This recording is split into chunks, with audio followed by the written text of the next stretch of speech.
પુરુષોનો સ્વભાવ હોય હંમેશા અભિમાન.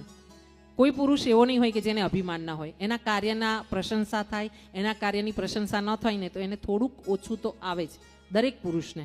અને સ્ત્રીઓની એક ખાસિયત હોય ઈર્ષા. પડોશણ 5000ની સાડી લાવી, મેં કેમ 1000ની નથી લીધી હજુ સુધી. ઈર્ષા આ કુદરતી છે લોહીમાં આપણા. તમે હોવ કે હું હોઉં, હા, ધીરે ધીરે એને આપણે ઓછું કરવાની તરફ આપણે ગતિ કરવાની, હા, પ્રયત્ન કરવાના. પ્રયત્ન કરવાથી આગળ વધાય છે અને એમાં સફળ થવાય છે. અહીંયા બને છે એવું કે ગર્ગાચાર્યજીએ કીધું છે કે માં, તમે મારી પરીક્ષા કરવા માંગો છો, પણ તમે તમારા લાલાને ગોદમાં લઈ લો. તમે એકબીજાના ગોદમાં લીધા છે ને એમને પોતાના આપી દો.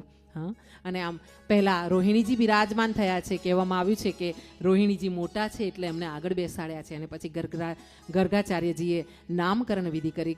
નામકરણ વિધિમાં કહેવામાં આવ્યું છે કે